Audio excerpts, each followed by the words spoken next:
NFL Nation, how you doing? Come on in. I'm Dolph Jackson. And I'm Zach. Well, how we doing, man? I'm doing good, man. It was a big night here on the Come On In Sports Network, man. As we dropped the video today, man, as we had the one and only Charles Davis was in the building, baby. Crazy. That was crazy, man. Enjoyed our time with Mr. Davis, man. Man, Charles, he family. So we enjoyed our time with Charles, man. Looking forward to having Charles come back. What was your thoughts, Zach? Yeah, I mean, look, the first thing that watching this video, and I'd also want to apologize for those that had the post notifications on because y'all have gotten blown up today. I did try to explain in the chat what kind of happened when we initially uploaded the video. For whatever reason, it didn't show up in the StreamYard and it didn't show up on our studio side of YouTube. And so I was panicking and I'm like, okay, is it even going to premiere? Is it even going to show up? We got to get it out today. So I have been uploading that dang video to everybody's channel individually all day today. All day. I like literally since I started uploading at 1 a.m., re-uploaded at 5 a.m., and then have been uploading since 8 a.m. on all the other channels. So it's been a mess. So sorry about that. But anyway, Charles Davis, bro. Look, he is just a professional, man. I think that's the best way to put it. I mean, how humble he is I think the thing that stood out the most to me, man. He came in, joined us, and as he said at the end of it, he called us, we're all peers. We're all trying to do the same thing. We're all trying to just do the best we can because we love the game of football. We want to try and express our knowledge of it, of whether it's players or whatever it may be. And it was just phenomenal. And boy, does that dude love football. I mean, from start to finish, y'all didn't even have to ask questions because his ass was answering everything. Listen, man, it was a surreal moment, man. I really enjoyed it, man. First of all, man, shout out to my co-host, man. Shout out to Carlos, man. Great job, man. Man, shout out to you, man. Y'all might not know, but Zach was in the back, man. Zach was in charge of the videos. He's the one with the graphics coming up, man. Getting us on to the next questions. But man, once Mr. Davis got talking and once we got talking, man, it was just, man, guys just talking football, man. That's all it was, man. That's all it was. And the best part about it is, one, it was easy for me. You guys held it down. Y'all did just such an amazing job. I didn't have to really do much of anything, which was amazing. If it was me that was running it, I was going to have to delete about 50 million because y'all know that's my favorite word to say. So it was just so fun. But the best thing about this whole experience is the relationship that we've now been able to build with Mr. Charles Davis and, hoping, and the plan is to have the opportunity in the future to have him come and join us again for whether it's another interview, possibly possibly our Sunday morning show before the games kick off. We don't know yet. We're going to try. He seems to be willing and welcome to come join back again, man. What did you say, Dolph? Closed mouths don't get fed? Closed mouths don't get fed, baby. That's how it goes. Hey, how was it for you, Dolph? Like going through this whole interview process, getting to meet someone at the top of his game, an analyst in this sport. Man, me, man, I'm just I'm a people person, man, and I'm a type of person calculated when I go up to someone, but I was like, listen, man, that's Charles Davis. It's halftime. He eating the ice cream sandwich. I might never get this opportunity again. I'm just gonna let him know, hey, man, I'm a big fan. You know what I'm saying? I appreciate what you do, and I aspire to be like you. Similar to you one day. Of course, myself, and just the conversation was, man, hey, man, nice to meet you. What is platform? What do you do? And I was telling them. And I was like, hey, I know you got to get back, but listen, we'd love to have you on one day. And they're like, well, where your phone? Go get it. I said, go get it. Go get your phone. Take out my email, man. Reach out to me, and I look at my schedule, and we'll see if we can get something put together, man. And listen, the man he came through. Y'all, listen, everyone, if you haven't watched the video, it's up now on all our channels. Please give it a watch, share it, family. Like it. Listen, family. That's right. We here. Come on in, Sports Network, family. That's all of us. You too. That includes you. Man, we had Charles Davis. Charles Davis is part of the family now, man. So it doesn't exist without everybody here. I mean, that's the big thing around it. It's, we don't have people that come in and join us, whether it's during me and Non's craziness, reacting to sports from all over a different world, all over the world, right. Whether it's the kickbacks on Wednesday, whether it's the live games, whether it's the Sunday morning show. If it's not for that, we aren't even put in a situation to where we were able to meet Mr. Charles Davis over on the Senior Bowl, man. And just to like draw out that picture even a little more, it was crazy because we get out to the Senior Bowl. And it was a chaotic day. Like everything was going wrong for me. Dolph had got there probably like right after it had started. I was a whole quarter late because of traffic and my GPS taking me all over the world instead of in the right spot.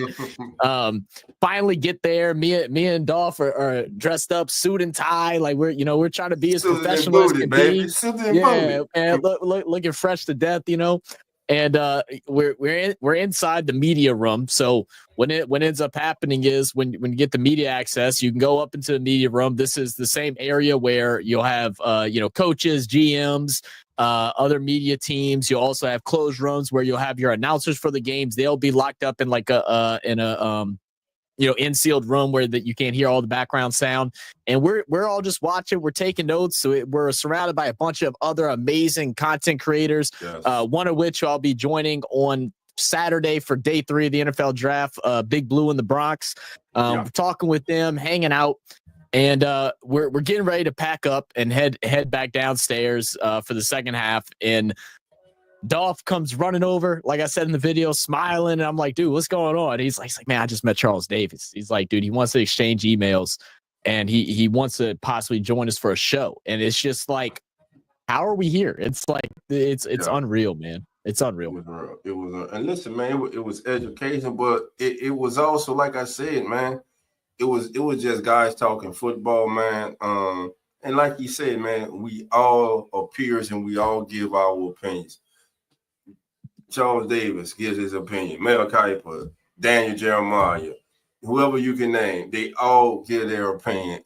And listen, man, and when we were at the Senior Bowl, and this was Zach's first year, this was my second year, man. And still, man, it's like, wow, you know what I'm saying?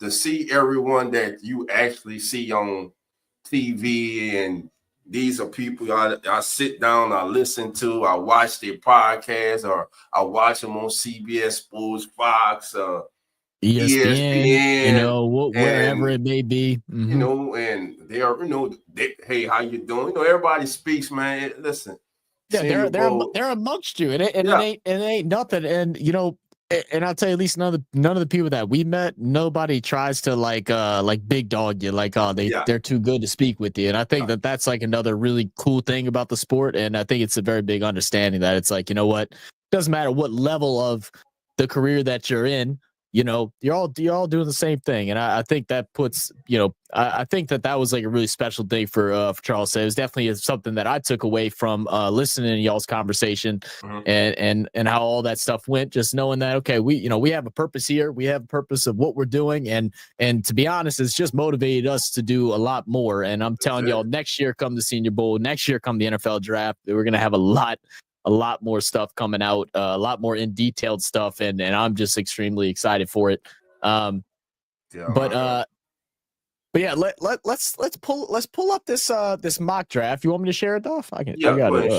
Share it. I can share it. I can share it. Let me go ahead and pull that up. Go ahead. Tomorrow, family, is our 1-year anniversary. The Come On In Sports Network was launched last year. I didn't know that. Remember, it was our first official show was for the draft last year. For the draft, that's right. It was.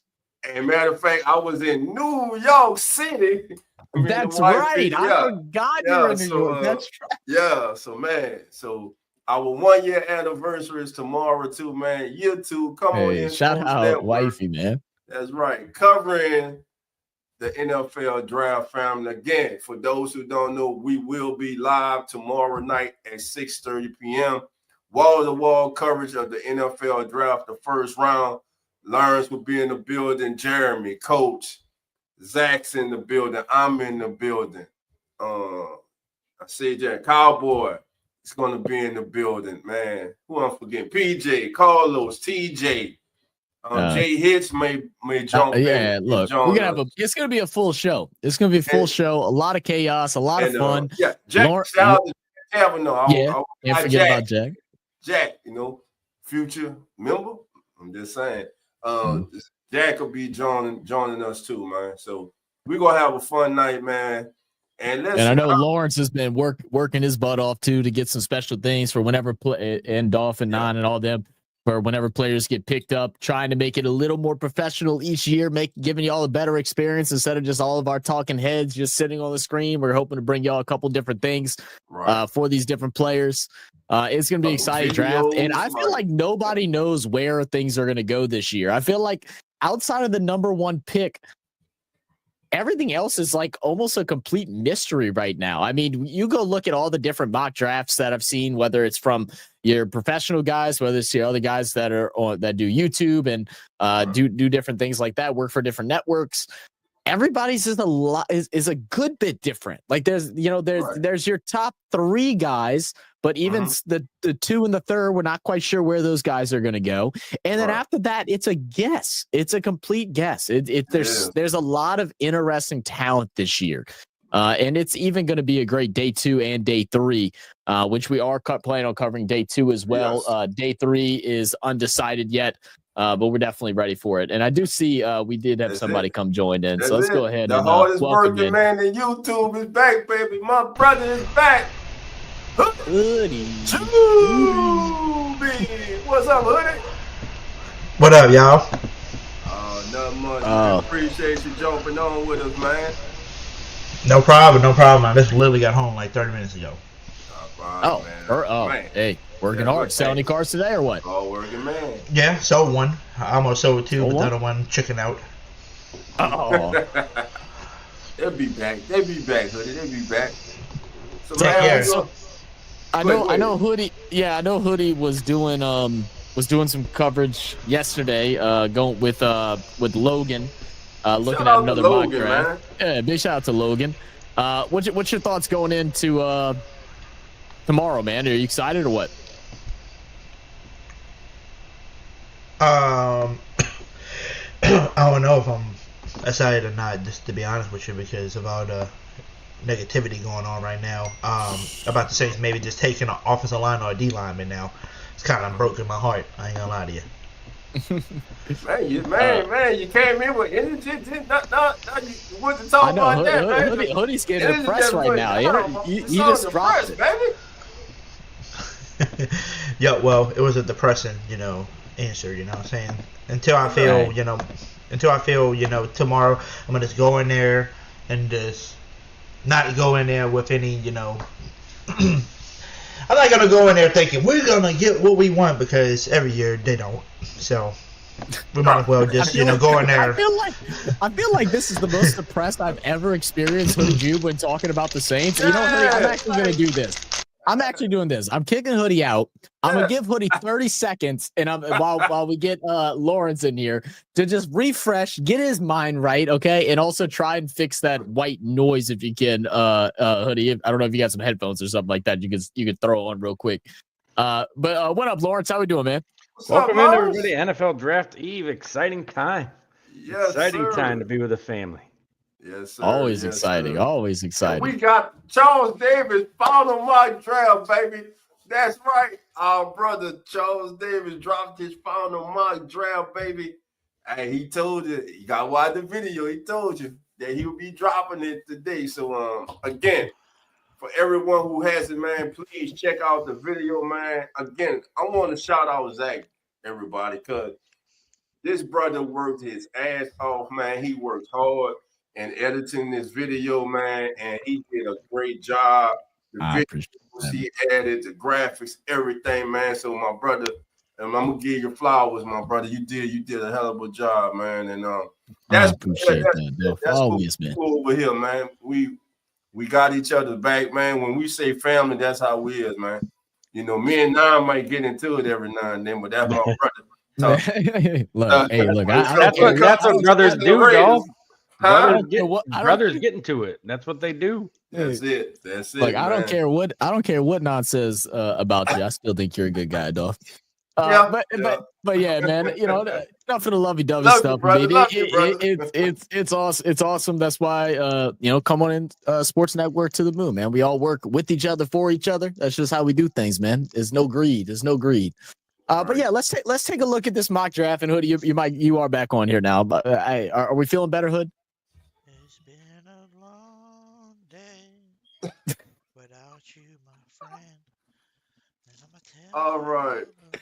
You're so stupid. Serenading us. I love it. But let's look at it. I mean, I think this is all but certain. Cam Ward going to Tennessee Titans, #1 overall. They canceled their other 2 meetings with the top 3 prospects a couple weeks ago. So I think this is all but certain. We'll get that first announcement tomorrow. Pick 1, Tennessee Titans will go ahead and take the quarterback out of Miami, Cam Ward. And then the guy that Charles said is the best player in this year's draft, and Travis Hunter, to go over to Cleveland, the cornerback, wide receiver. How do we feel about Travis Hunter going to Cleveland? I know Dolph was saying earlier, could it be a situation where they could even be sneaky and try to grab another quarterback and grab Shadur? I don't know. No, 100%. I think the Browns, that would be the smart thing to do, and then they have an early round pick in the second round. They can trade up with a team like Buffalo to get a quarterback that falls to the bottom of the first round. And that'd be the smart play, I think, to get arguably the best player in the draft, plus what many consider, like, if they can get Jackson Dart and Travis Hunter, that's a crazy duo right there. It definitely is. And this, if y'all watched the interview we had with Mr. Charles Davis, he had a lot of things to say about Travis Hunter. He said, he got with some guys that are like some true film guys, and they went ahead and broke down some of his footage, and they're like, well, his route running here isn't that great. His footwork here isn't really that great. His positioning here is not really that great. But wait, he intercepted the ball. But wait, he got a pass block. But wait, he did this. So we all know Travis Hunter has that naturally gifted talent. And once it gets ironed out, we could see him be one of those top players in the league. And, the fact that he can play 2 positions, again, Charles Davis thinking that he should start at corner first, learn the scheme, since that's a little more complicated, and then eventually move in to being more into the wide receiver room. What was y'all's thoughts on what Charles Davis had to say about that? I'll let Lawrence and Hoodie go, then I'll go. Okay. Well, who am I to argue with Charles Davis? But there you go. But I mean, that would make the most sense, because corner is, I think, a far more complex position to have to master at the NFL level in terms of how they like to disguise coverages. They can't just cheat off things. You can't hide on an NFL field like you can maybe do a little bit on a college field. Right. So I think that's the best path for him if he wants to play both ways. Is let's get you in the cornerback room first, and we can throw you in 5 wide receiver packages. Yep. Whereas if you start a receiver, can you really learn the defense at the level you got to play at, even in the nickel? Right. Yeah, because I mean, on offense, you just send him out there at whatever. Tell him to go, run a slant, run a go, run a post, going out, doing out. Go do that. You don't need to learn all the ins, outs, and in betweens and stuff like that, because he can get open, he can catch the ball. So yeah, I fully agree. What do you think about that, Hoodie? You think they should start Travis Hunter at cornerback first, just to get him accumulated with the systems and the teachings of it, and then move into wide receiver? Do you think he should just go straight full force into both of them? What's your thoughts, Hood? I'm gonna say just go in and do both. He's good at both, Let him play both sides of the ball, and whatever one he does the best at, let him play more downs on those. If he's not too good coming in NFL, being a receiver, and he plays better at corner, keep him more in the corner, because he's gonna want to play both sides at the end of the damn day. He told you that I want to play on both sides, So whoever drafts him, better play him on both sides. They just drafting us to play on one side. He might not want to play for that team long because it sounds like he wants to play literally both sides. He wants to play all game long, which is a cool thing to hear because it's been a long time since we heard somebody, play both sides. Yeah. I know. I'm gonna go. I'm gonna disagree with Charles on this one. Okay. If I'm Cleveland, I'm going Abdul Carter because now you have those bookends with him and the beast on the other side. Then Travis Hunter, listen, for his brand, what better place to go than New York City? Travis Hunter in New York City, his brand, the excitement. I mean, they got they signed Paulson Adebo in free agency. You bring him in. Now, what's kind of interesting here is how Charles say he will start them out on defense, but at the Colorado Pro Day, when Prime was asked that same question, he said that teams should start him out on offense because of the learning curve of the offense in the NFL. He thinks that he's such a natural at DB, and when, like what Charles was saying, it everything that he does is wrong. Was, as he said, the scout told him, but his ball skills are second to none. So yeah, it's all about technique with him. But me personally, I would start him on the offensive side of the ball first. That way, the fan base, wherever he go, the fan base is going to be excited. It's going to follow for sure. They go want to see him with the ball in his hand. Hey, put him on offense, man, and give him his own package and just slowly work him in on defense. Because look, the Browns have a good defense. And he'll just add to that, man. Just gradually, like baby steps, man. You got to crawl before you can walk. Yeah. Yeah, and like I definitely understand that thing too. And I'm sure that he would love to be out there more at wide receiver too. I mean, scoring touchdowns and doing things like that, impacting the offense, which is something that the Giants definitely need. Is going to take a load off I'm sorry, if he were to go to the Giants, obviously to take some pressure off of their the wide receiver out from LSU from last year. So I mean, you can't go wrong. I feel like everybody's going to have a little bit different interpretation of what's the right thing to do with it, and I feel like as long as teams don't screw him up too bad, and I think it's going to be a hard way to screw up Travis Hunter. Like, he's just that special, man. He's a special player. So third pick, he goes on, he grabs Abdul Carter, obviously one of the top edge rushers here in this draft, going to the New York Giants. I mean, Giants are a team that they need a little bit of everything. So I mean, they're in that position where you can't go wrong with nothing. I don't think there's much to talk about with him going there because it just makes sense. Well, Zach, let me ask you this, Zach. Yeah, go for it. If they draft him, does Kayvon Thibodeau become a trade target? Because they have Thibodeau and Burns. If they're going to draft Carter, do they want to have three people like that? Does Thibodeau become one of those before his fifth-year option, let's trade him type things? It very well could. It very well could. Yeah, I mean, that's a very good point you're making there. It'll be interesting to see what they do. I mean, Thibodeau obviously has a need in the NFL where other teams would love to get a piece of that. Pause. Yeah, that's a good point there. What's your thoughts, Dolph, on Abdul Carter going to the Giants? I love it. Him, Burns, and Thibodeau. That way, because Thibodeau has been what? Would you say he's been like hit and miss learns? Yeah, a little inconsistent. But when he's been good, he's been good. We know what Brian Burns brings to the table, and now you just add. If I'm a defensive coordinator, I'm standing on the table for this. Mm-hmm. And I'm trying. Listen, you got to affect the passers. You got to affect the passer in this league. The quickest way to get to the quarterback is straight up the middle and let's off the edge. Thibodeau, Burns, Then Abdul Carter, who really you can use like a joker. You can move him all around the defense. And that's what I wanted to know. Is like, can you do they have a couple guys that can be switched in and out? Like, could you put them in a spot inside and still be very dangerous? I mean, it'll be interesting. I mean, I feel like with a team with the Giants right now, their offense has been so bad, but I mean, literally everything has been. So it's like try to find something, and I feel like build on it and make that dominant. And that's why, like, I feel like Abdul Carter going there at the edge and try to get that defense to become dominant, at least on the line, at least put you in a direction. Because I feel like the Giants have been directionless since they picked up Daniel Jones. You know, that was just such a bad flop.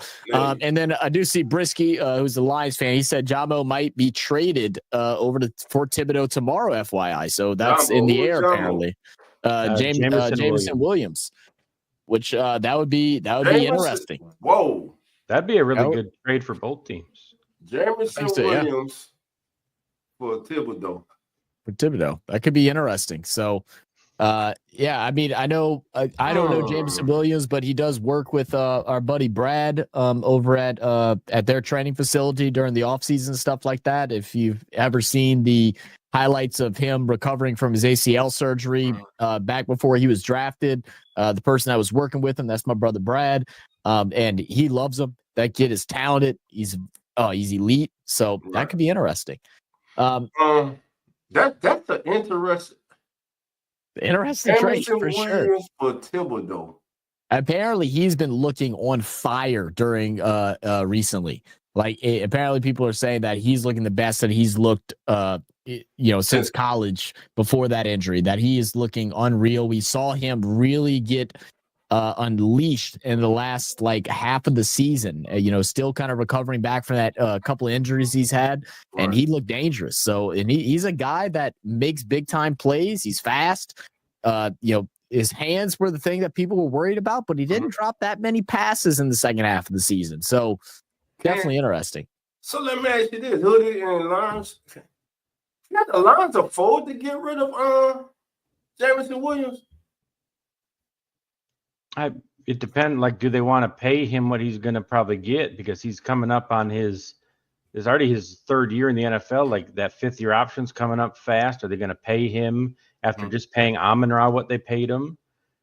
And they need somebody opposite of Aiden Hutchinson. And last thing they want to do is get stuck in that same situation that we saw happen with the Cincinnati Bengals, to where they're having a max contracting 2 wide receivers when they still have issues. I mean, I feel like with the offense that the Lions have with their dual running back. I mean, we see how many more years David Montgomery can play, but with that, they have some other guys, and they're a very talented offense. Especially, we're not even mentioning their tight end, so it's not like they don't have options to pass to. So, but receiver wise, to me, like if Amon-Ra goes down, who's the guy?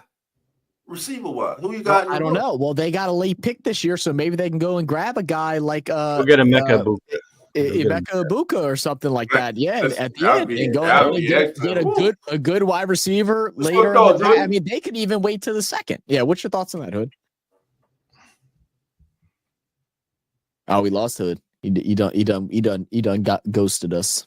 Bastard. He's serenading himself. They say Lions just paid Kirby Jones a high safety contract right now. Detroit isn't agreeing with J-Mo character behavior off the field. I guess I haven't seen any of that. I haven't heard anything about him off the field. Brisky, I would suggest I want to talk to Jack tomorrow about this. We got to remember to ask Jack about this tomorrow, because Brisky, I feel like the Detroit y'all's like media people in the state of Michigan that are Detroit fans and stuff like that. I feel like they are so narrative based. Like they are trying to spark a narrative right now that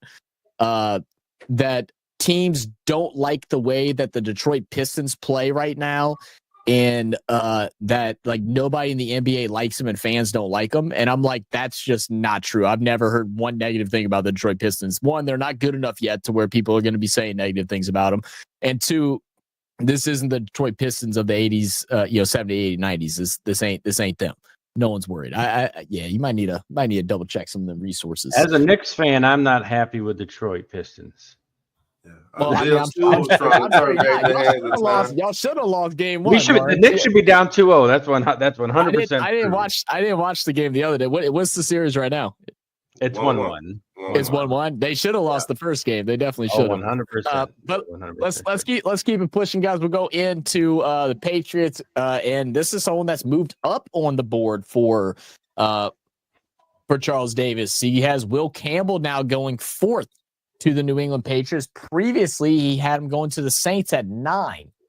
We heard what Will Campbell had to, or what Charles Davis had to say about Will Campbell. Is that he thinks he has the ability to be great on that left tackle, but his big worry is that if you're going to pick him this early because of his arm length, you got to be confident that he can hold that left tackle position. Because if not, and you got to switch him over to right tackle, well, then you just went ahead and wasted a 4th round pick for a right tackle. Zach, put up the video of Will Campbell if you got it. Yeah. Let me put up the video of Will Campbell. Let me try to find it here real quick. Logan, how you doing? Come on in. What's going on, my brother? Doing good. Nothing going on besides just, we're one day away. Logan, you might doing that thing again. Logan, he wasn't doing it yesterday with Hoodie. You might. Mike's doing it again. Yes, sir. He's doing it again. My goodness, it's the same mic I've been using since I switched. This ain't good. Let's see if it's something. Let me just unplug and plug it back in. No worries. All right, we're waiting on that. Let's see. And we'll listen to everything Mr. Charles Davis had to say about it. Y'all should be able to hear this. Me and Carlos's favorite team in your most recent mock draft. Yeah. You have the Saints taking Will Campbell. Mm-hmm. Why do you think Will Campbell is the right selection for the Saints at number 9? I think that for them, obviously, remember when Teron Armstead was holding down left tackle, life is good, right? I mean, what I really liked about these two clips, in particular the last one, is the hands. He's got very quick hands. Doesn't allow the outside defensive end to go ahead and get around him very quickly. There was a couple videos that I've said I didn't use in a highlight clip that he was able to get beat more on the inside, but outside he did quite well. Let's we'll watch this one more. That first one, that was Jahad Campbell he destroyed. Yep. So let's look at that. We'll look at it one more time. Let's see. Why do you think Will Campbell is the right selection for the Saints at number 9? I think that for them, obviously, remember when Teron Armstead was holding down left tackle, life is good, right? I mean, it was a lock each and every week. They've really been trying to recreate that since then. Okay, who's going to play that position? Remember drafting Trevor Penning? Hasn't worked. They've moved him to right tackle, and they're hoping to get there. Campbell's going to be an interesting one, though, because whoever drafts him has to believe that he's the left tackle because the arm length is going to come into play a little bit. And as much as sometimes we scoff at these things, they do show up on the NFL level when you're dealing with certain people. Remember Robert Gallery coming out of Iowa? Yes, sir. He ended up. And that's kind of where that concludes there. I asked you to put that up for one reason. Yeah. I'm so sick of hearing about arm length. The kid played in the SEC. He's played since he's a freshman. He's played against NFL caliber, first round, second round talent, and the kid has performed. And now it's his arms are too short. Because his arm's not a certain length. Now he's been a tackle his whole career. Now you go draft him into the league and you go put him in. There's a difference. People may not think it. Oh, he just going inside. There's a difference when you're used to playing in space and then you're inside a confined space as a guard. There's a difference. And I think this he's a football player. Turn on the tape, he's a football player. Everybody gets beat. Everybody gets beat because it's the NFL. Everybody gets beat because everybody's that damn good. And now, I want to send it over to Logan because it sounds like his mic got fixed. Logan, you played linebacker, so you've worked on the defensive side, the opposite side that's, trying to attack these players and get to the quarterback. What's some things about Will Campbell that you've seen that, negatives, positives, real quick? I mean, positives. I mean, I think he's the best offensive lineman in the entire draft, and Dolph kind of touched on it. I mean, his arms have been the same length the last 4 years at LSU, and he's good enough to be the number 4 overall pick. I don't see why arm length is an issue now, but there's not really too many negatives I can really say about Will Campbell. He's everything you want in an offensive tackle. I'm not saying he's Orlando Pace or Jonathan Ogden or anything like that, but I mean, I think the Pro Bowl ain't what it used to, but I mean, you can still say Pro Bowl caliber player. I think he's going to be at least one of the top 5, top 10 offensive tackles in the league. But I mean, you could possibly slide him to guard if you wanted to.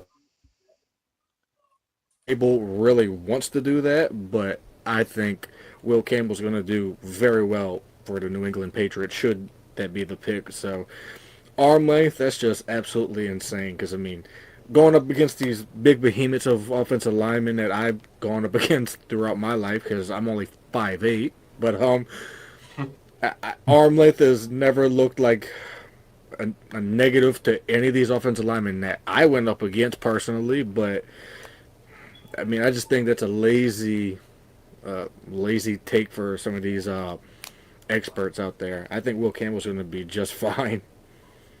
Yeah, and that's exactly what Charles Davis was saying. He's like, that's the things that people are looking at that are concerned with. But as we went on later through that video, he's like, all those measurements and stuff like that. When you go into the combine, how did he word it off? He said, when I watch the tape and then I see the combine, if I saw what I wanted to see, well, then that just clarified that, yes, I saw it on the game tape, and that's exactly what I wanted. If I don't see it, then that leads me back to the tape to make sure, like, oh, no, it don't matter. And that's really what it boils down to. And Hoodie just texted me, too, and apparently this has been posted by Jordan Schultz, so we'll see if there's any truth behind it. There's always rumors that are whispering around this time of the year, as we get a day before the draft, that the Saints have made calls about potentially sliding back slightly. So we talking slightly back 3 picks, 5 picks to from the 9th to get additional draft capital, with the league-wide belief being they would use those extra picks to trade back into the late first round to target a quarterback. So, I mean, hearing that leads me to believe that possibly he's not big on Shedeur. Maybe that it's looking like it will be a Jackson Dart situation, to where he's going to try to trade up and maybe with Pittsburgh and grab Jackson Dart and then drop back and grab somebody else. So that's definitely interesting. So at least we know tomorrow, Dolph, that we're going to have some fun, whether it's happiness or disappointment tomorrow. At 9, I'm taking, listen, it's not going to be a quarterback at 9. I'll be shocked. Unless, like I say, they could be putting the wood over everybody's eye with all the interest with Jackson Dart and Quinn Ewers and everybody, and shock everybody and do it.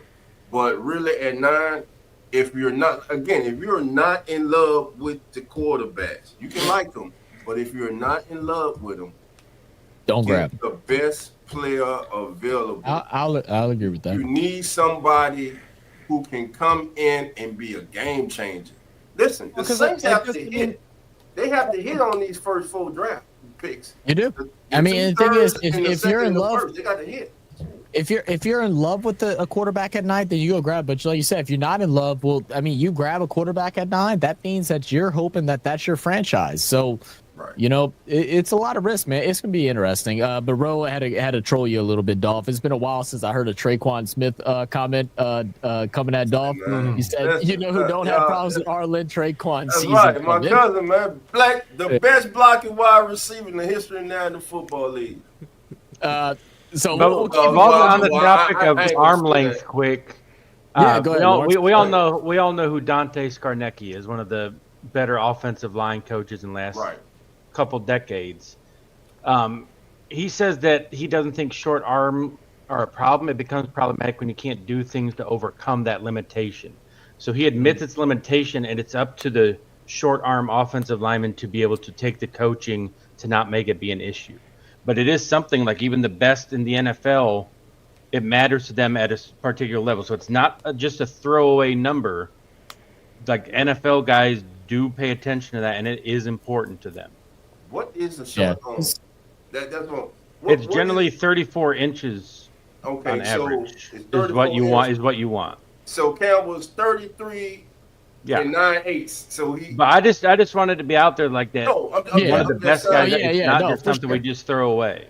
Right. Yeah, let's look at let me see. What is his exact measurements real quick? You can say whatever you like. Yeah. All right, so I'm gonna try to keep it friendly as possible, and as PG. It's just like a damn woman. Oh, your shit ain't long enough. Well, guess what? It get the job done, baby. So you better take it, right? You get the damn job done. So that's the closest I can say it to PG. Size doesn't matter. If you get the job done, you get the damn job done. If you good enough, pick the damn man. Who cares if it's on side? Hoodie's talking about motion in the ocean and then all this stuff now. Hoodie, I love you. I'm so happy you're back on YouTube again. So his arm length was marked at 32 inches and 5/8. And my internet is trying to crap out of me right now. 34. Okay, it's 34. I mean, but yeah, I mean, regardless, if you're able to play, right, then you're able to play. He's dealt with the big boys in the SEC. We'll see how he does in the league. Right now, they love his footwork. They love what he's able to do with the arms, rather they're short or not. Mm-hmm. So, time will tell with it. But let's keep it going because we got a lot more to go through. We're only planning on being on here for 30 minutes. We're already here for 45. So we're going to kind of speed around a little bit. We're going to obviously have a long day tomorrow covering the first round of the NFL draft. Dolph's also planning on doing a post show also afterwards to go ahead and bring in some guests. Everybody can come talk in and let us know what their thoughts are. I'm sure it's going to be a very heated and debated discussion. And then I believe we'll also be covering on Friday for day 2 of the draft. Lawrence, you wanted to do day 2, right? Yeah, I think we should, but yeah, absolutely. Yeah, well, I'll talk to you. We'll talk afterwards, and I'll let you know what's going on. But all right, so pick 5. We got Jacksonville Jaguars. They're going to go ahead and grab Ashton Jeanty, and I'm not going to lie, that's the last place that I want to see Ashton Jeanty go to. Let me go ahead and reshare the screen again. I don't want to see him go there because I can't stand what Jacksonville does with their running backs. They go ahead, draft them, and then they get rid of them 2-3 years later. And even if they start playing good, they start not giving them the ball, start reducing their handoffs, their carries, and stuff like that. And it makes no sense to me. It's either so they can keep them for a low price, or so they can go ahead and trade them away. It literally makes no sense. I hope this does not happen. It makes a lot of sense to me, though, Zach. It makes a lot of sense. Listen, do you know what running backs that they had the last 2 years? Who was the running back last year? It was Travis Etienne. They got Travis Etienne. They had Travis Etienne last year. And before that, they had James Robinson, who was really good for them for a while. And then they stopped using James Robinson and then just got rid of him. Now he's out the league. New coaching staff. Maybe. Listen, all right, Travis Etienne, Ashton Jeanty, Tank Bisbee. That's a hell of a running back room. Tank goes somewhere else if that happens. No way Tank stays there. I feel like Jacksonville's always looking to get rid of running backs, and that's what's going to end up happening. All right, Lawrence, I just saw your message. Lawrence, we'll see you tomorrow, brother. Did Shedeur Sanders? He didn't get picked, and did I miss him in this mock draft? No. I did not see his name in the first draft. Spoiler. Before you go, spoiler. Go ahead. I need you. Lawrence, did you hear what a anonymous assistant coach said today about Shedeur Sanders? It was about his birthday party. Don't forget the birthday boy. This is. Oh, he's talking about the draft day thing. He ain't that good. That's ridiculous. It was the worst interview he's ever had. It's the worst interview that he's ever had with a player. He's cocky. All this on the eve of the draft. Well, that's what happened. Like every single year, somebody, one or two players just get smeared across the face of the draft in hopes of them falling to whatever team wants them to fall that far. Right. You would think NFL teams are smarter than that at this point. Right. My thing is, is I hope Shedeur comes out, whatever team he gets drafted to, he knows who says that. He knows who said it. That he goes ahead and puts a good old fashioned ass whooping to him. I don't care what it is. Like, I hope that rumor comes out. We figure out exactly who this anonymous is, because that's absolutely ridiculous. You don't smear a young I don't care that his father's Deion Sanders. I don't care what any of this stuff is. This is a how old is he? 20, 21 years old, 22, whatever it may be. Around 23, I think. Okay. So he's a 23-year-old man that's trying to get into the NFL, make a career out of it, and you're trying to just slap him across the face and paint him as a person that is, it's disgusting. Disgusting. Yeah. I know how I feel about it. I definitely have seen my viral tweet that went everywhere. I had people messaging me saying it went viral on TikTok and Facebook, and all I did was... I ain't see it, Logan. So basically what I said was, well, actually, I can read it word for word. I have it bookmarked because people tell me stuff about it every day. I have to find it. Okay.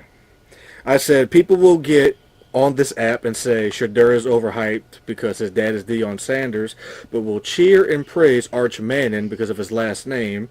And it started a whole civil war. But, I mean, it's the craziest thing, and it's true. I mean, I have nothing against Arch Manning. I covered a few of his games when he was in high school when I was a videographer for Varsity Sports Now. I mean, the guy's going to be great, but he's only started 2 games. But people hate nepotism, but only when...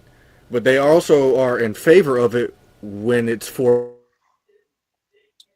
That's what I have a problem with. I mean, it's... And people tried to say I was making it a black or white issue. No, I'm just talking about the hypocrisy in general, because it is very hypocritical to hate Shedeur but love Arch Manning for the same identical nepotism that you are saying that you hate.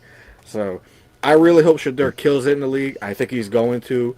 I mean, a sneaky team that I would love to see him on would be the Los Angeles Rams. Go get with Sean McVay, sit behind Stafford for a year. Right.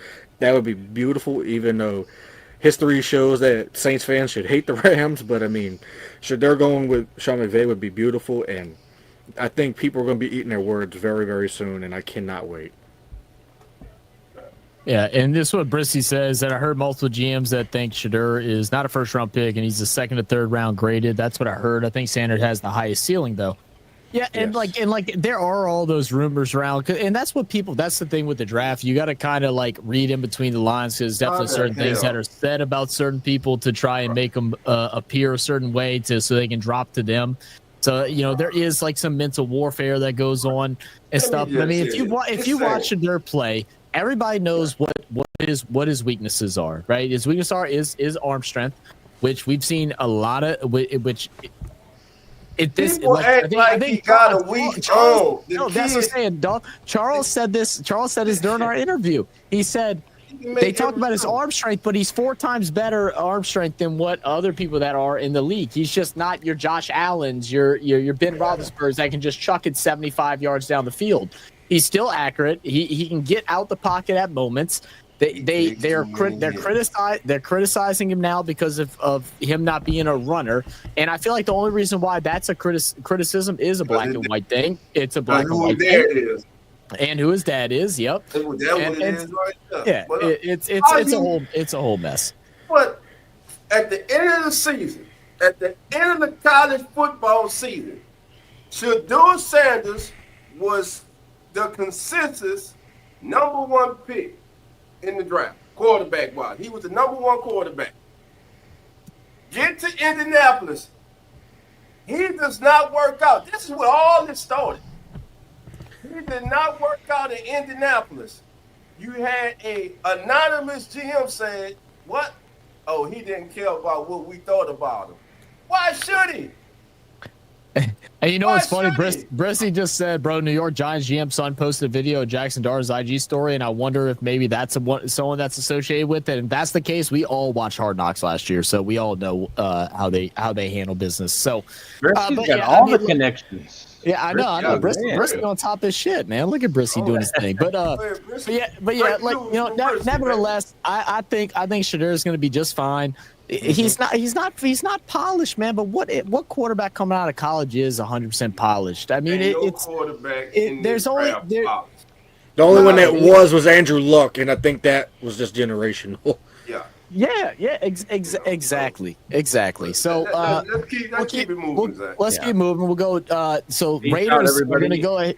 All right. Oh yes. All Lawrence, right. have a good one, All brother. right, Get Lance, have a tomorrow, good man. one. See you tomorrow, my brother. Yes, catch you later, everybody. Have a good night. Get the Red Bulls ready. 5 hours, baby. 5 hours. We got the energy coming, Dolph. We got it. All right, my That's brother. good. Have a Guys. good one. Talk to you Later. later.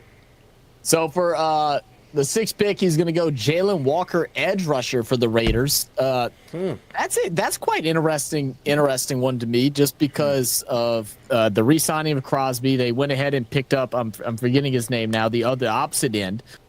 They didn't have as much pressure as they would have liked this past year. Obviously, with Genty going in the 5th, I actually think if Genty's gone early, I think Raiders go Shadur. If I'm being honest. I don't Let it. know What if do you they think? would, because they just gave Geno Smith all that money, Yeah, and but 2 years. yeah, but I think Pete Carroll really, with the way Pete Carroll works, I just think he's going to roll with Geno Smith. I mean, that's his guy. I mean, that was his guy in Seattle even. I mean, but if they did go Shadur, I mean, it wouldn't be a super shock because Tom Brady's there, and Tom Brady did train Shadur once upon a time, but I think I honestly could see the Raiders going actually offensive line here, but get Jalen Walker. That's a really good pick. I mean, opposite Max really Crosby. Yes. Yeah. I mean, opposite Max Crosby. You can't go wrong with a Georgia defensive player in this day and age. So You definitely know. Kirby Smart knows how to develop them over there. One of the best defensive minds in college football. Yep. Then 7th pick, we got Jets. They have them grabbing Tyler Warren. I mean, I think it's a good pick. I feel like the Jets also don't use Conkley enough. Like 2 years ago, they used Conkley a bunch. This year, he's kind of fallen the face of the earth. I think he dealt with an injury, if I remember correctly. Hoodie, what's your thoughts on Tyler Warren? I know you're a fan of his, of going to the Jets. Yes. There we go. I love Tyler Warren. I don't like him going to the Jets because, if there's no quarterback at 9 that you're going with, I would love to add him at number 9 if we could, just because I feel like he'd be the next George Kittle, and we need a tight end that can be like that, for our next quarterback that we do decide to draft. What if it's, Let me coming back? piggyback off you, Hoodie. Uh-huh. You know what? He could be the next Taysom Hill. Because he did everything at Penn State. Wildcat quarterback, wide receiver, tight end, running back. It's so funny how we have more and more guys like that. Same thing with Tyler Conyards. Same thing. He did a bit of Wildcat as well. I mean, you can't go. I mean, this is a great pick regardless. I mean, the Jets need all the help. It's a makeup pick, though, Zach. It's a makeup pick. It's a makeup pick. And that's exactly what is described here. The Jets had a chance to draft Bowers last year, passed on him before the Raiders got him. New York's new brain trust doesn't miss the opportunity to land potential star tight end this time in the round. New quarterback, Justin Fields, will be thrilled, and I mean, I think so too. You know who I think the Jets can go after too. That might, it might shock people just because nobody's talking about the Jets getting him, but I think would be a good fit for him. I'm just being honest. I think wide receiver from Arizona, T-Mac, would fit in well because they just lost Devontae Adams, so they're gonna need a guy next to Garrett Wilson to where he's just not alone. So maybe a big body receiver like T-Mac would fit in there with the Jets. I can see that. I also feel like with the Jets, because of Warren's blocking ability too, it's like it fills 2 roles, and so anyone that can go ahead and fulfill like multiple different places in an offense is, I mean, it's a can't. Whoever grabs Tyler Warren, I mean, they're likely getting a star. And I don't know about Brock Bowers' level or anything like that, but I think they're getting a guy that can do multiple things, and that's going to overall help your team, whether it's in the run game or in the pass game. We'll go to 8. Carolina Panthers grabbing Mason Graham, defensive tackle out of Michigan. What's your thoughts, Dolph? Love it, like it. Listen, he gonna be in the NFC South. We're gonna have to deal with him, but Mason Graham, motor, violent with his hands, great effort. listen, I like like you guys heard me say, I like players that you don't have to jump start. You don't have to give him a jump. This kid is ready from the time he steps on the field. He's ready to go. His arms are short for a defensive lineman. So, you know what I mean? But hey, you turn on the tape and you watch him play. The kid he's a problem. He's a like one gap. He's a penetrating defensive tackle. And listen, where does the quarterback hate pressure the most? Up the middle. He's very good against the run. He has a good club move. Has to work on his pass rush arsenal. But Mason will be a good selection, man. Whoever gets that kid, I believe they're getting a really good football player with the potential to turn into something really special. Him and Brian Bresee would be nice. I'm just saying. And then go over to New Orleans Saints. I'm just going to keep it like this. I'll ask one person, and then we'll keep it going. Okay. But he has the Saints grabbing Armand Mimbu from Missouri. I've heard this name several times, but I have yet to hear him going to the Saints. Offensive tackle out of Missouri. And it's funny. I wonder if our conversation with him maybe led to some of this, where he said this could easily be where Shedeur goes. I've already said I'd be pounding the table for him in the draft room. Instead, though, he thinks the Saints will tap Mimbu to take over at the right tackle. So he feels like, so in saying that, you're thinking Penning slides in the guard, which I know Logan, you were not a fan of that. So what? Or he's gone because they did not sign him for his 5th-year option. That was today, I think it was announced today. Mm-hmm. They did go ahead and pick up Olave. So what's your thoughts, Logan? So someone kind of brought it up, and it made me remember things. Once upon a time, they didn't pick up Cesar Ruiz's 5th-year option neither, and then they signed him to an extension. I think a year later. He had the best season he ever had. Exactly. Yeah. You have to go earn. Yes. You have to go earn your money. I mean, it's a contract year. Normally, it's make or break. You will normally see a player perform out of their minds whenever it's a contract year. It always happens, and then they play out of our price range. But as far as Mimbu goes, I think he's the second best offensive lineman in the draft, and he falls to 9. I mean, I think that would be. I mean, not the sexiest pick, but I mean, it does fill a need. I don't think you slide making him change a position 3 years in a row is just asking for a headache and failure. I honestly think that Penning is okay enough at right tackle. So, and I think if you draft Mimbu, I mean, Mimbu, yes, being the second best offensive lineman in the draft, great, but I mean, if Penning plays out of his mind and you have Mimbu just sitting there behind him, it's kind of a wasted pick. Do you move Mimbu to left guard? I mean, I don't know if he has any guard experience to my knowledge, but I wouldn't hate it. But I mean, I would think I would think before you go, Dolph, I want to say whenever y'all were talking with Charles Davis, when he was mentioning Trevor Penning and how things had worked out from there, I was like really hoping one of you guys would say that, well, this past year we didn't hear much from him, which was a good thing. Like it was a good thing that it wasn't like he was shining, but it was a situation where we didn't hear much from him. Whereas the year before, it was like we were constantly hearing how bad he was. And to be honest, he wasn't even a factor of conversation up until we were getting closer to this draft now. Because now they're trying to bring up all the shit that they remember from 2 years prior rather than this year where there wasn't much to talk about. He did his job. It wasn't great, but it wasn't horrible either. Right. So like I feel like that is a risk. I feel like that is a risk there. I think if I were to go offensive line or if I would go off tackle, because Fuaga normally started playing right tackle, I'd want to go left tackle, get the best left tackle if Will Campbell's there, if that's the guy it is. And then switch Waga to the place that he played for 4 years in college. Well, I think 3 out of the 4 years. I think he did play left at one point. And then slide Penning. If you're going to make the change, then make the change that's going to stick and is going to fit. But like Logan said, that's 3 straight years. Years of switching. You will switch this kid, man. The Saints, it's a bad look for him too. It's because what kind of film are you going to give? Are you going to give another team that's going to pick you up later if we do drop him? It's not fair for him either. I mean, the kid The kid got better because he played. When And he they also had let better him, just let coaches, him too. play, yes, you put him Yes. on the field and you let him play. The kid was lacking confidence because, like Logan said, the previous coaching staff, offensive line coach, you can hear when Penny was talking. The kid even said that he was down on himself.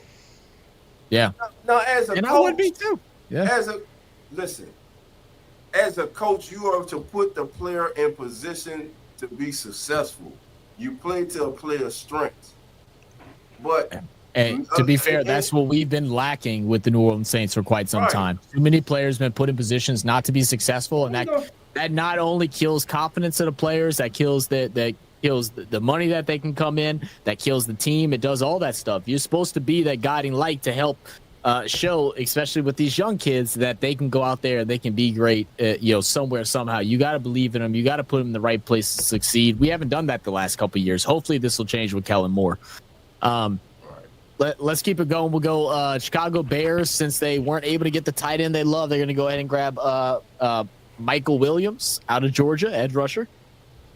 Who wants to take that over? What's y'all's thoughts? I don't think the Bears are taking him at all. I running back. Straight up, they want Genty. Everything. They want Genty badly. I don't know if they're going to be able to trade in front of the Jaguars, but it's players that have been linked to the Bears is both Genty and Tyler Warren. Apparently, they are mad. Ben Johnson's madly in love with those two players. Will he get them? Probably not. It would be very surprising, but I don't think the Bears are going defense in this case. You just hired Ben Johnson, one of the best offensive minds in the league the last few years at the Lions. He's probably going to go get him an offensive weapon. Someone on offense. I agree with that. I mean, Keenan Allen isn't there anymore. You have Caleb Williams. I would think you go out there and get the best offensive weapon on the board, and that's probably Ted McMillan at 10. That would be probably a perfect duo for Caleb Williams. But Caleb Williams, if he's going to go anywhere, I predict he's probably going to go to number 9 tomorrow if he's going to go anywhere. To the Saints. And then update from Hoodie, Tyler Lockett has been traded to the Titans, or will be signed by the Titans, not traded, but signed by the Titans. So Titans going to finally get a veteran receiver. They haven't had one in quite some time. They still need a lot of help at the wide receiver position, but they will go ahead and grab Tyler Lockett. He likes to catch the ball and fall down, but he does catch the ball pretty well. At least they'll have that going for him. And special teams. I like Tyler Lockett. Mm-hmm. I like Tyler Lockett too. He's consistent. You know exactly what you're gonna get out. He doesn't have a ceiling or a floor. If you measure it that way, his ceiling and floor is like this. It's right there. You know exactly what you're getting out of him. A veteran in the league, knows how to operate, knows how to do things. I'm not mad at that at all. San Fran to grab Shamar Stewart out of Texas A&M. He's a guy that our brothers over at East Coast Gridiron love. Khalid goes to Texas A&M, has been watching him for many years now, and he's big on him. So Shamar Stewart to go pick 11 to the Niners. Sit opposite of Nick Bosa. Hey, you know who he reminds me of? The same thing that was said about Donnell Hunter. Low sack production in college, but look, Donnell Hunter's become one of the best that they ever do it, really. Mm-hmm. So, but I don't. When you watch the film, he's a disruptive player. Every down, it's like, why can't he finish? It's like he's just that half second and late from finishing. But I mean, get with the right team, and this is what it's all about too. Yeah, and that was the thing that a lot of people complain about is that he didn't get enough sacks. But as I can't remember what podcast it was that we did where we talked about this. It's like sometimes he doesn't get there, but it's because he's pulling attention away, or he might get some half sacks here and there because other guys are cleaning up because he's getting double protected, and those are the things that happen. How do you feel about that, Logan? Do you feel like Shamar Stewart is worthy of 11th pick? I mean, most of the mocks have him going up that high, but I would have him kind of a little bit low. I'm not saying second round by any means, but a little lower. I think in the 22 to 25 range would be my personal ballpark for Shamar Stewart. But it all depends on how San Francisco views him. Not me, but me personally, I think a little bit lower for Shamar Stewart. Not saying he's not a great player, though. Yeah. But getting to the quarterback's important. 4.5 sacks in 3 years is his biggest downfall. That's the thing that's dropped him on the board. I mean, if we're talking that he has 15 in 4 years or something like that, we're talking about a top 10 pick easily. But it's not. Yeah, but he has brought the pressure. So we'll go forward into Dallas Cowboys. They'll grab T-Mac. Look, yeah, Cowboys. They do. I feel I think I've always been on the opposite side of things, where I've always thought the Cowboys wide receivers weren't as bad as what they were always trying to make it out to be, because their wide receivers were looking good until they got rid of until last year, once they got rid of Pollard and they had no run game to go tag along with it. Now T-Mac in this situation next to CeeDee Lamb, I mean, I think it's great. I mean, I think there are two similar styles of wide receivers, big guys. So it'll actually be interesting, because I don't think we've had not in my memory of at least a team that's been successful to have like two big wide receivers lined up, on the opposite sides of each other. What Hoodie? What you think? What's your thoughts of T-Mac going to the Cowboys? I mean, it'll be good. You'll have somebody else next to CeeDee Lamb. Because it seemed like Brandon Cooks didn't work out too much. Next to him, so. Especially him being another big body, and you got those little fast speed guys, and what's their name? The punt returner.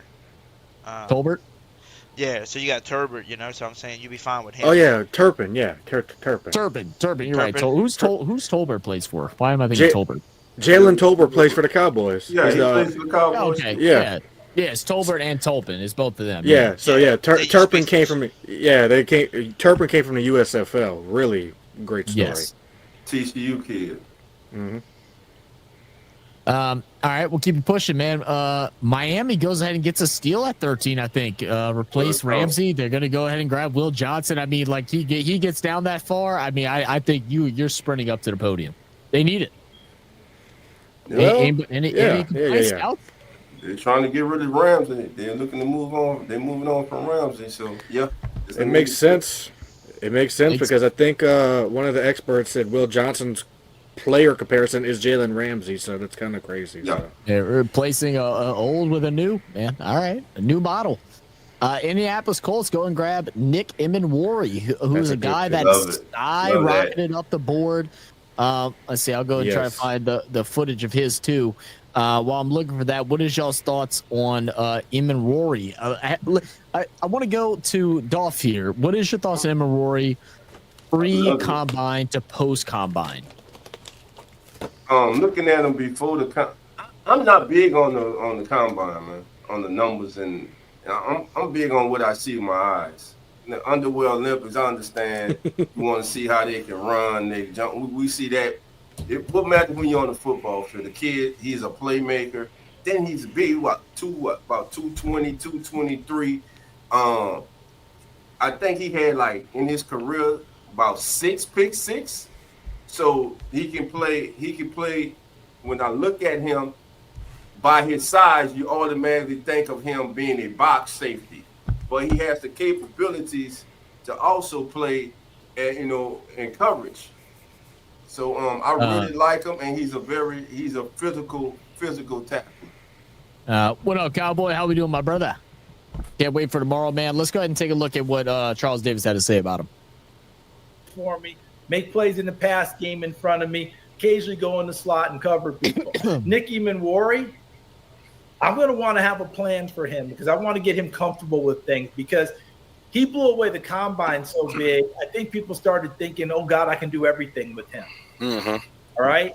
He is a big, strong, physical player. I want him probably involved in my run game early. But the way he can run, I know he can go out there and cover people and cover a lot of ground from deep half, deep middle, the whole deal. Xavier Watts. So that's what Charles Day had to say about Mr. Emenwari. And then on the 15th pick, we'll go ahead and scroll down. And not to cut you off, Logan, we're just a little past. Oh, no, you're good. You're good. Atlanta Falcons grab Derek Harmon, defensive tackle out of Oregon. How are we feeling about that, Cowboy? If you're still here, let us know. Dolph, what's your thoughts on Derek Harmon? One of the best defensive tackles in the game. At Oregon, he was a menace to opposing offenses. He's a player you have to account for. Has a good burst off the ball. I like him going to the Falcons. Now I think the real thing the Falcons need is an edge rusher. They need somebody to affect that quarterback coming off that edge. But Derek Harmon would not be a bad selection for them. But I think they're going to be looking more of the help on the edge, coming off the edge. Mm-hmm.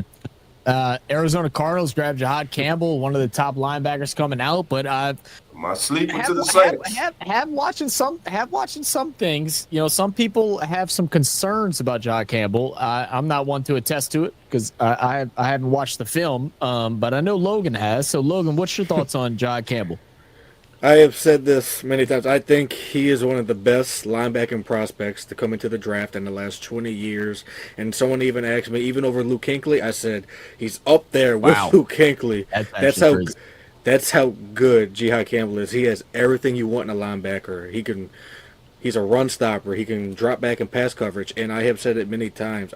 He reminds me of a prime 2013 Bobby Wagner. And we know how great Bobby Wagner was in 2013 on that Seattle Seahawks defense. I mean, you could play him at inside. You could play him at outside. I mean, he has tremendous speed. I mean, he could play at any linebacker spot. I mean, Jahad Campbell, I mean, I would even take him at number 9 if I was the Saints. If you wanted to reach for a player, I would take him at number 9. But with the Arizona Cardinals, they have defensive head coach John Gannon, as we know, and Cardinals get a linebacker for probably 10 to 15 years. That's how good he is. I think he's going to play in this league a long time. What are some negatives that people have been saying about him? The one thing I've been hearing is his medicals, and it's just kind of crazy. I mean, I think he was recovering from an injury, if I'm not mistaken, but there's many players that come into the draft recovering from injuries. They're still young cats. Right, so in my opinion, you pass on Jahad Campbell, you're making a grave mistake. Fair enough. We'll take a look at so at the 17th pick, they got the Bengals grabbing Malachi Stark. We know they need some defensive help. Let's take a look at what Charles has to say about it.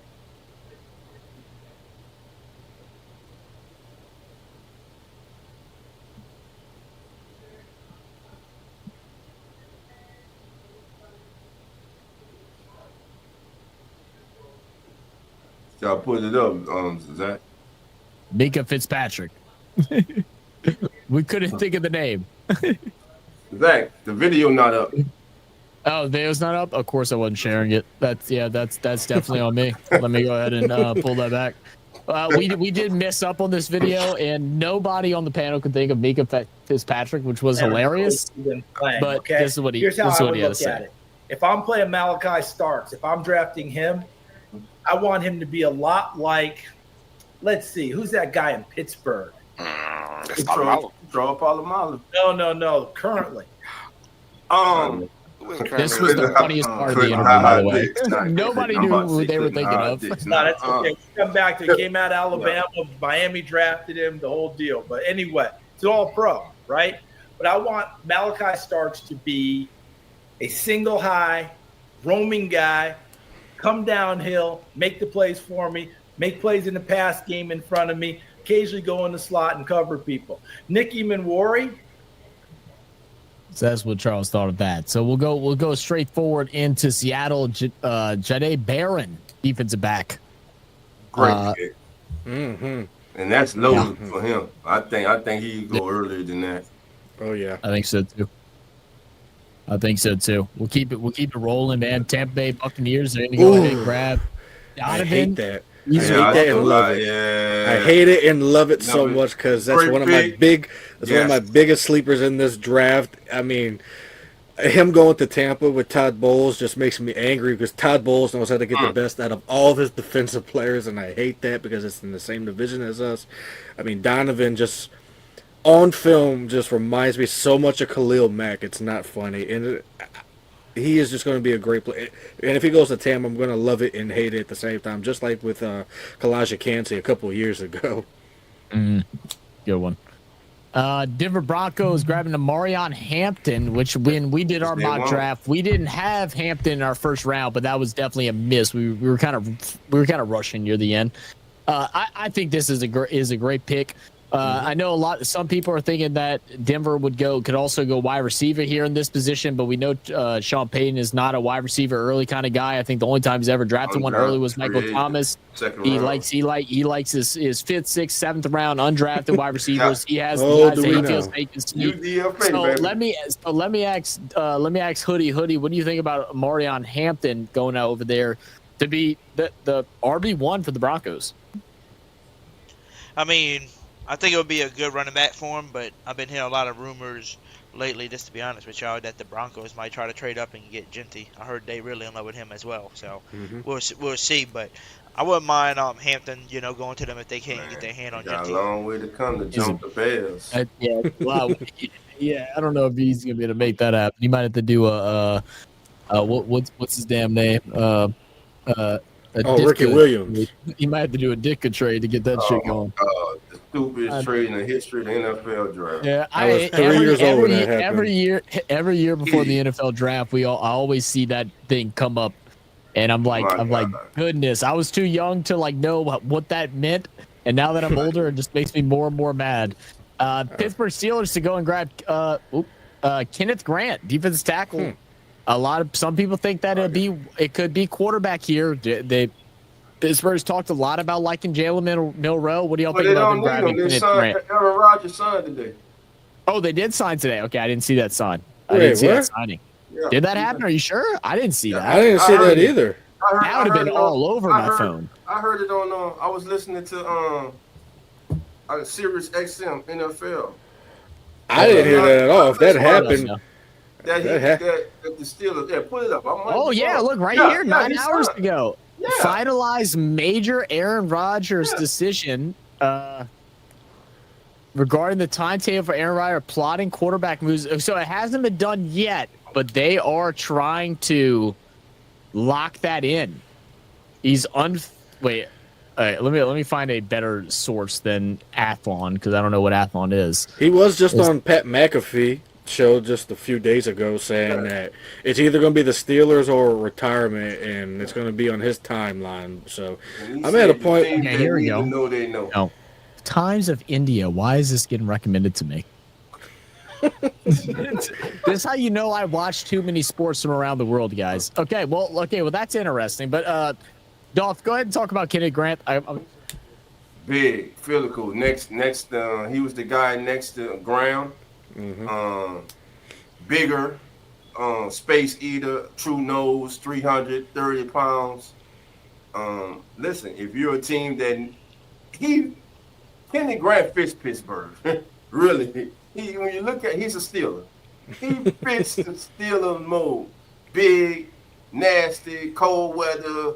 You know what I'm saying? He's just that guy. And then listen, we got the great Cameron Haywood.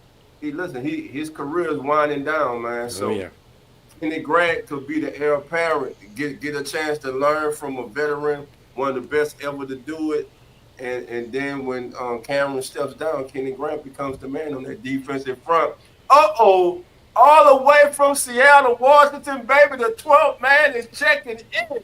Eric Wallace, how you doing? What's up, baby? Come on in. All right. My boy, we'll keep it going. I think this one has been one that everyone's been liking, which is Colson Loveland going to the Chargers. I mean, I personally would like to see a wide receiver. I would personally like to see a wide receiver go to the Chargers, but I think it's a similar situation with the Jets, where if you can get someone that can facilitate in two different ways, and then also with the connection, obviously, between the Chargers head coach and Michigan, it makes complete sense of Colson Loveland going to the Chargers. I feel like this is one that it has to happen, right? Yes. Absolutely. Yeah, you don't get those often at the 22nd pick, but it feels like that should happen. What's your thoughts on Colson Loveland, Hoodie? Wait, who? Colson Loveland, tight end out of Michigan. Just being honest with you, I haven't really watched him as much. I was more of a fan of a Tyler Warren, And fair. So I didn't really care for Michigan that much. There was no J.J. McCarty and no more Harbaugh. So who gives a shit about him now? All right, well then, Dolph, what is your hate. thoughts on Colson Loveland? Hating, man. Second, 1A, 1B tight end in this draft. Good inline blocker. I think he's a better inline blocker than Tyler Warren, in my opinion. I agree.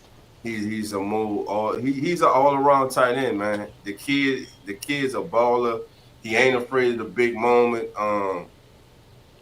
Listen, you can't go wrong with him with Tyler Warren, man. Coaching Loveland to the Chargers, that's a good fit.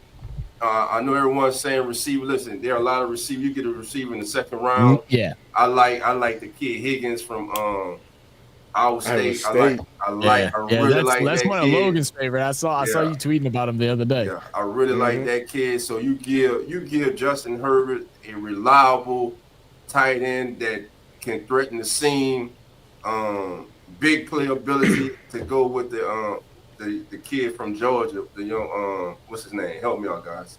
The receiver who just for the Chargers from Georgia this past season. My goodness. Help me out, Chad. Help me out. I can't think of it. That's how you know it's getting late at night. Yeah. White boy, man, from Georgia. No one thought he was going to be Lad good. McConkey.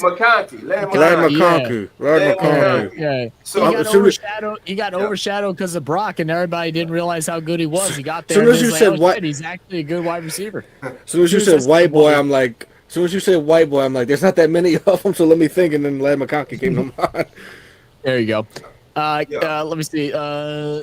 Just a couple of comments real quick. So I did see this earlier, but Cowboy said he's actually my third best player that I think we should go after as far as defense tackle and edge. I mean, it's still not that bad. If you end up at your third best, that ain't too bad. Malachi Stark's services are needed in Atlanta. That's the guy you like. No way none of my brothers or my father has heard of this. That's insane. Wait, what? Huh? What are you talking about? Talking about the Aaron Rodgers. Oh, the Aaron Rodgers thing? Oh, probably so. Eric Wallace said, I just realized I'm not even sharing the right tab anymore. Sorry about that. Eric said, hey, guys, how we doing? What up? Kenneth Grant fills the gap with a tad slow getting the ball, but he is a run stopper in the middle. It's the absolute second best tight end draft. Very smart football IQ. Yep. I don't know where Seattle's going tomorrow night. I don't know either. We'll figure out where we think Charles has him going. Packers go ahead and grab Walter Nolan, defensive tackle. I think some people were liking cornerback here for Green Bay as well. What's your thoughts on that decision going defensive tackle, Logan? I mean, I think it's a good pick. Packers could use some defensive line help. I mean, they got decent secondary picks. They still got Jair Alexander back there. Walter Nolan's a great pick. I mean, I honestly think he should have went before Kenneth Grant in this mock draft. I honestly think he could have gone top 15. That's how good I think he is. I mean, there's a lot of great Ole Miss players in this draft, and Walter Nolan's one of them. And he's not B.J. Raji, but, I mean, Packers have been searching for that next great defensive tackle since B.J. Raji left many years ago, and I think Walter Nolan can be that guy. Love it. Vikings go ahead and grab a guy that we love and, of course, I'm scrolling all over the place, but Gray's able to go to Minnesota Vikings. The offensive line, I mean, he's a guy that we loved at Senior Bowl. I think he really, blew everybody away. Everybody heard of his name. Everybody knew a little bit about him and everything. And then you get to see him matched up against some of the best of the best that showed up at the Senior Bowl. They played him at tackle. They played him at guard. They played him at center. And I'm telling you, I can count on 3 days of practice and a game, less than 5 times, less than one hand that he actually got beat. It was crazy watching him. He's a country boy. Family guy, not be confused with the TV show. But he just likes going out there and playing football, man. Very quiet spoken, but he's got a mean streak once he get onto that field. Yeah. What's your thoughts on Grace Abel, Dolph? I know you love him. Tell me about him. Man, you already know, man. At the Senior Bowl, got a chance to speak to the young man. Enjoy watching him work out at the Senior Bowl and perform.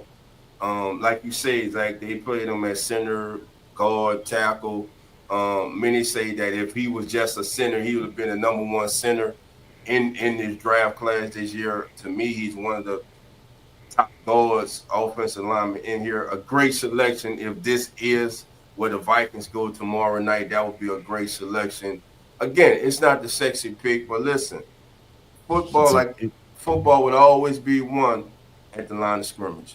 Yeah, I mean, my thing with Gray Zabel is that we saw other players get moved around to different positions and stuff like that, and none of them were able to be as competent, whether it was tackle, guard, or center, like Gray Zabel was. It was very exciting to watch. It was probably one of the more exciting. We talk about sexy. It wasn't extreme. It wasn't. He made watching offensive line, defensive line drills sexy during the Senior Bowl. That he made it that. Hughes text, go and grab a wide receiver, Matthew Golden. Golden. Okay. Nico? Yeah, I love it. That would be awesome. Yeah, with all the injuries, unfortunately, that the Texans have been dealing with, and then losing Stephon Diggs through this offseason, and then stacking up, giving another option here. And then Tank Dell comes back, middle of the season, gets healthy. Look at your young Nico, Tank Dell, Matthew Golden, Schultz. You're set for the future as at wide receiver. You're set for the future. Now, the thing is, can C.J. Stroud bounce back because he had a sophomore slump last year? I think he will. It happens. I think he will. But now we get into the trend. Rams go and grab Emeka Egbuka. Love it. They go ahead. They did go ahead and trade away their top wide receiver this year.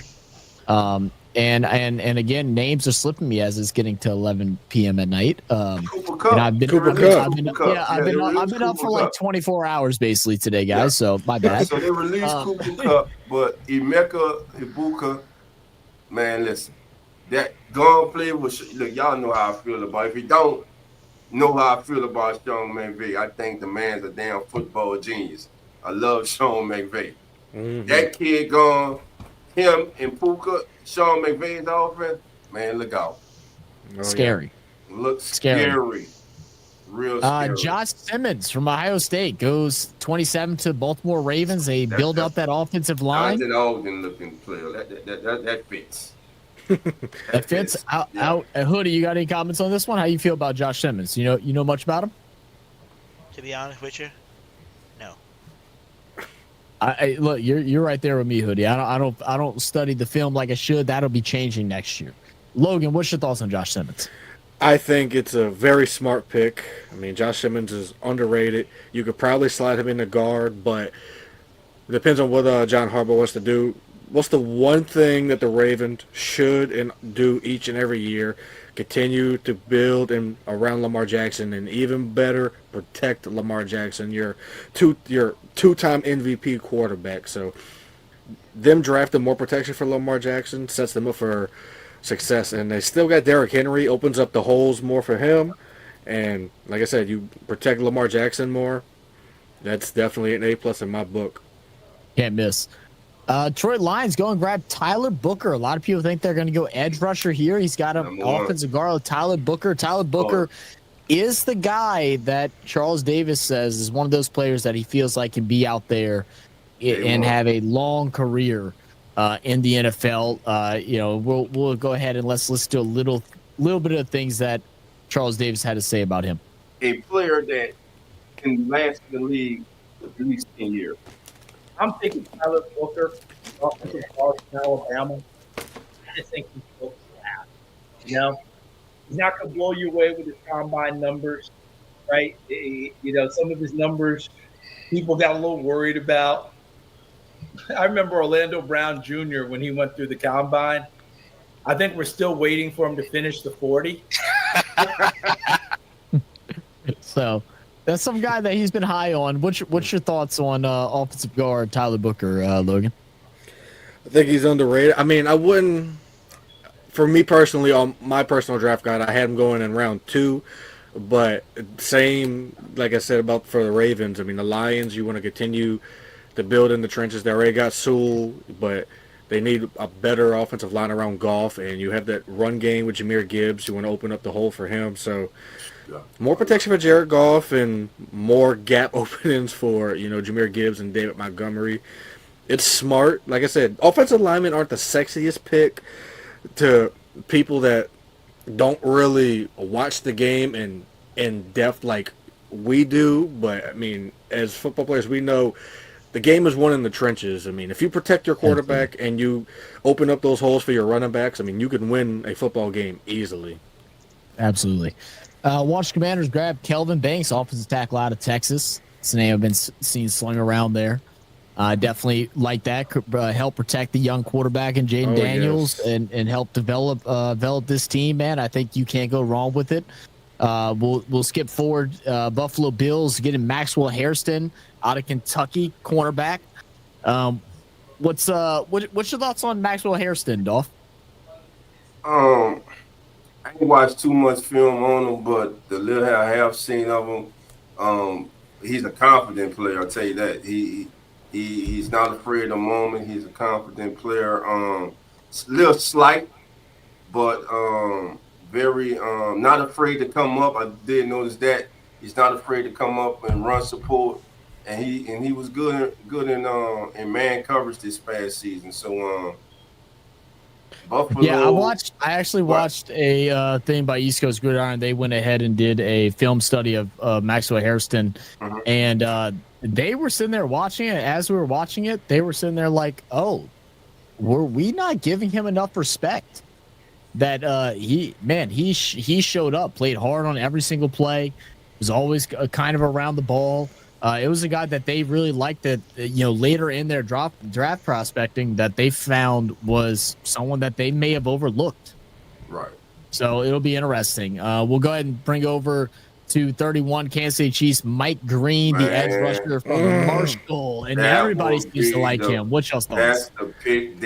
If that's their pick tomorrow night, I heard they don't give out A+ no more in school, but damn it, triple A.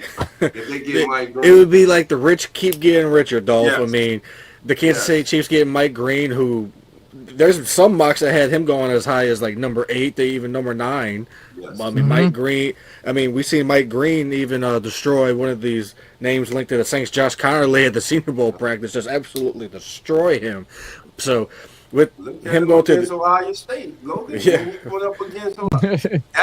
Listen, what he did to was it Simmons? Was it Simmons?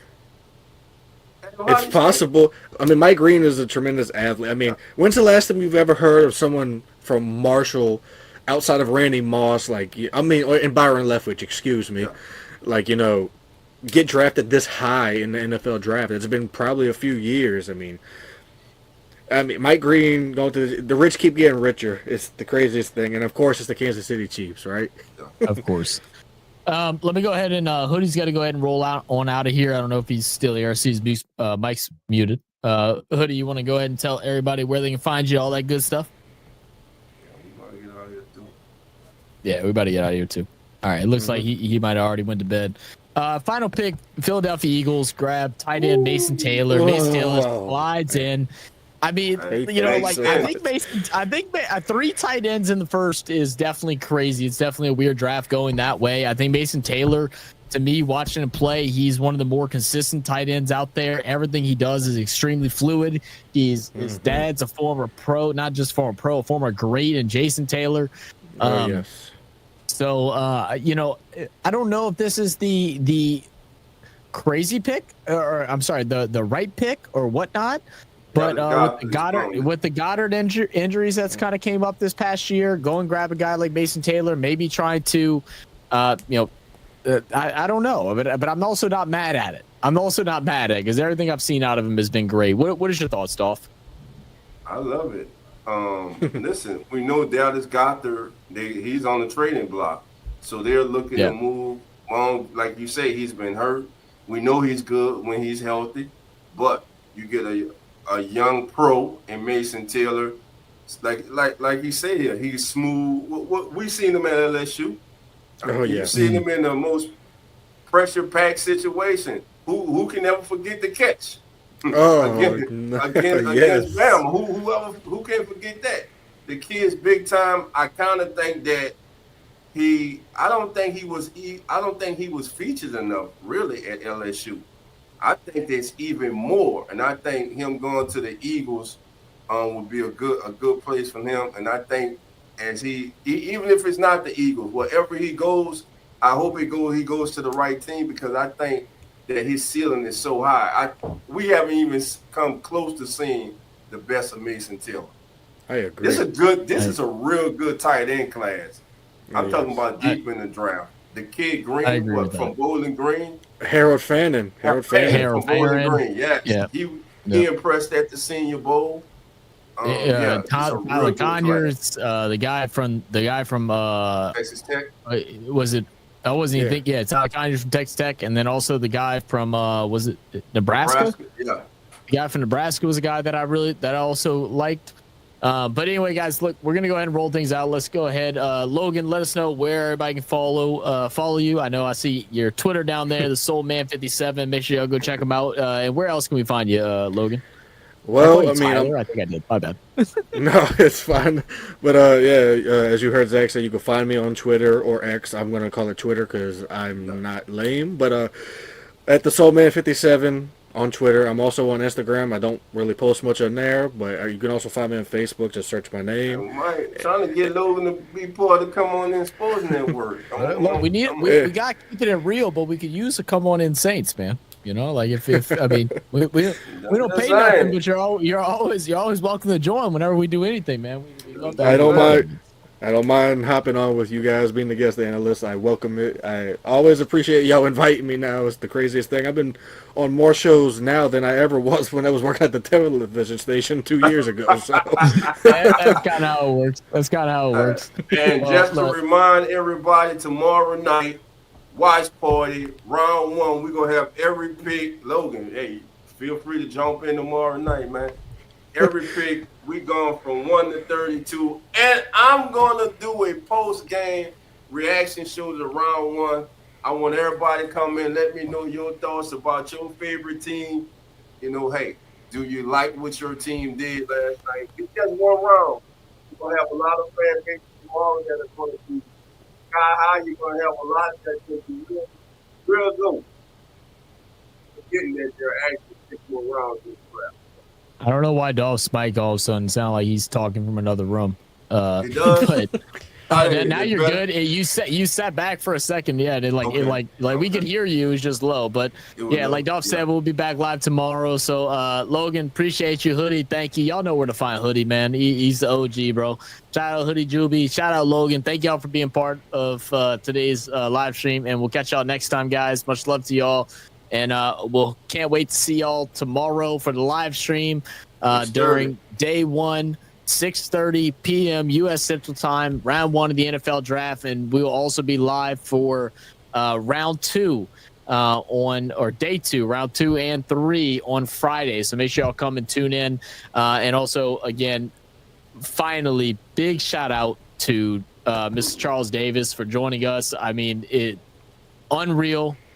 unbelievably motivated going into this year, and I just know that we're going to bring y'all bigger and better content as time goes on. This is just the beginning. Things are just getting settled. We finally got a full panel of guys that have joined us. We got people that cover sports from all over the world, from all over the country, all different teams. So thank y'all for being a part of this. Yeah, all that. So we'll catch y'all on the next one. Cheers, guys. All right, bro. We out.